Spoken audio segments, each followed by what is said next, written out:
السلام عليكم ورحمة الله وبركاته. نكمل معكم اليوم الدرس الثاني. آه، في الدرس الماضي أخذنا كيفية التموج.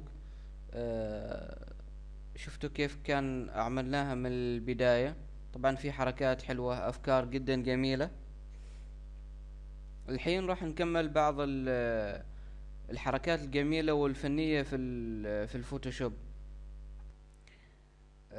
في بعض الحاجات مثلا، خلينا نقول كيف نحذف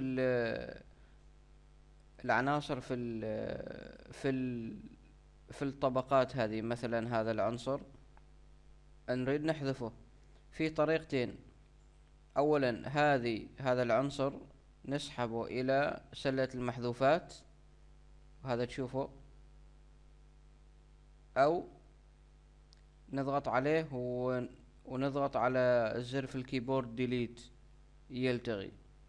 هذه خيارين. تمام. هذه مرة ثانية.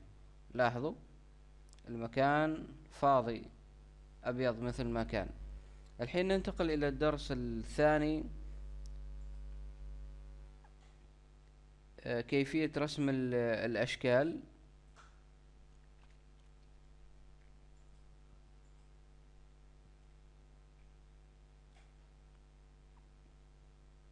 هذه هي، وليكن الدائرة.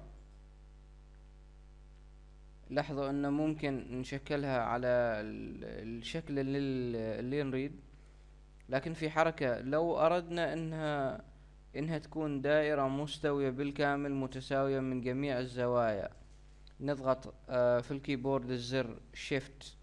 لاحظوا لما تكبر وتصغر، تصغر وتكبر من جميع الزوايا بنفس التساوي. فهذه حركة على حسب ما نريد. تمام. مثلا هكذا صارت بهذا اللون، ونضغط على الزر التحديد العادي او انتر. هي نفسها. تمام. بعدها نروح الى زر تعديل الالوان. هذه دبل كليك على اللاير، تظهرنا هذه يسميوها لاير ستايل او نمط الكائن. هذا المكان مخصص في التعديل على الالوان والتدرجات والظل وهذه الحاجات. مثلا دروب شادو. طبعا الظل لو ضغطنا هنا على الكورة وسحبنا الظل، ممكن نسحب الظل الى اي مكان نحن نريد. هنا ممكن نعدل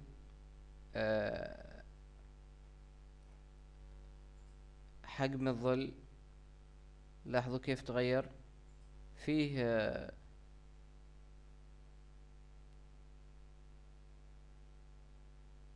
عندنا حرية كبيرة في التعديل.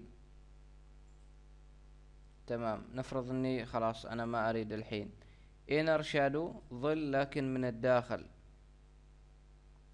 حتى نفس الشيء ممكن. لاحظوا كيف هذا الظل اللي من داخل.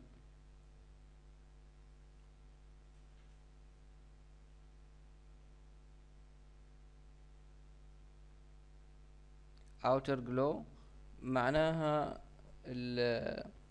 خلنا نقول لمعان من الخارج. ممكن هنا نغير الالوان، ممكن كذا. وهنا نفس الشيء، لمعان او بريق من الداخل ونحن ماشيين. كل هذه الحاجات على حسب متطلباتنا.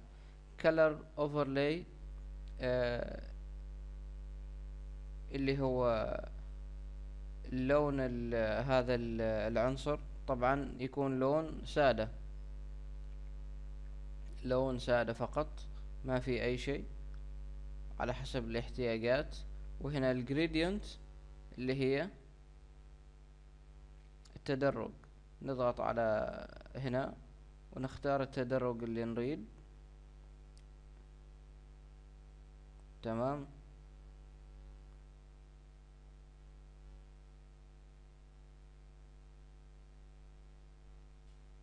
نفرض انه هو هذا التدرج اللي عجبنا.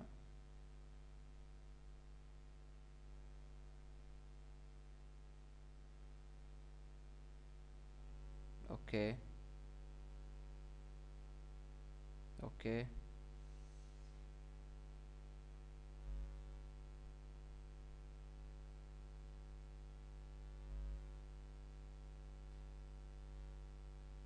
جميل.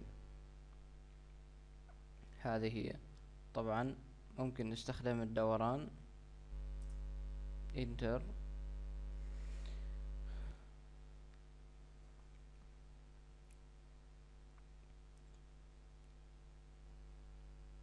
هذه فيما يختص في الدائرة. مثلا نريد نعملها مثلها بالضبط بس شويتين أصغر، فنستخدم الزر اللي عملناه في الحركة الماضية، كنترول جي. في الفوتوشوب هو كنترول سي كنترول في، يعني كوبي وبيست في نفس الوقت.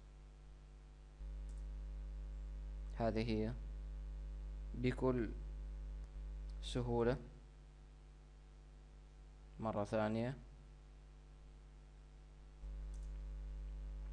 ما أتوقع حركة أسهل من كذا. طبعا لو حبينا نستخدم المسطرة هذه لها أهمية كبيرة هنا.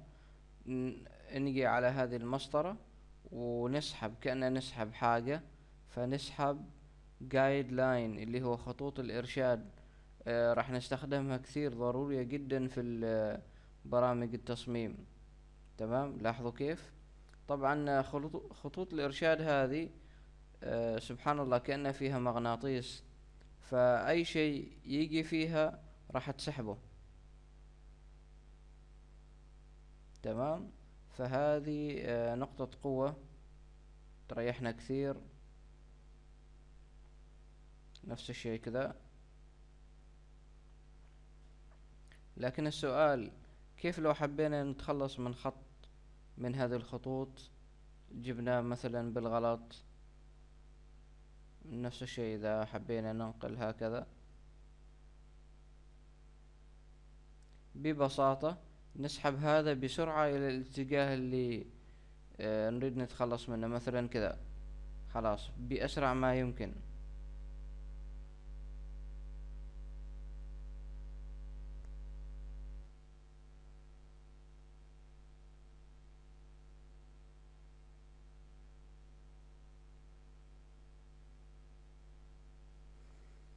هذه هي.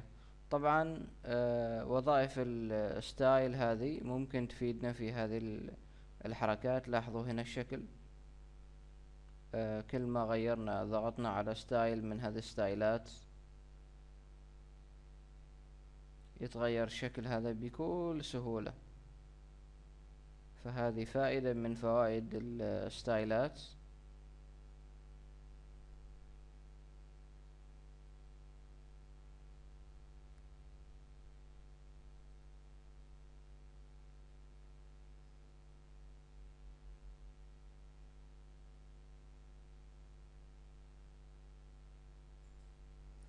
جميل. طبعا ما ننسى انه لزر الاشكال هذا، طبعا في اشكال كثيرة، موسوعة اشكال. لما نجي هنا مثلا هذه الاشكال ما عجبتنا، راح نروح الى هنا فوق الى هذه الاشكال ونضغط هذا السهم اللي على تحت، او هذا الشكل. فيه هنا شيب معناه شكل، فنضغط هنا. لاحظوا كيف هذه الاشكال. ونفس الشيء عدد قليل جدا من الاشكال، فنضغط على هذا السهم all بعدين append معناه الحاق. تمام. فتظهر لنا موسوعة جدا كبيرة من الاشكال والايقونات ممكن نستخدمها في التصميم. تمام. نلتقي في درس آخر إن شاء الله. نشوفكم على خير، ومشكورين على المتابعة. انتظرونا في الدروس القادمة إن شاء الله.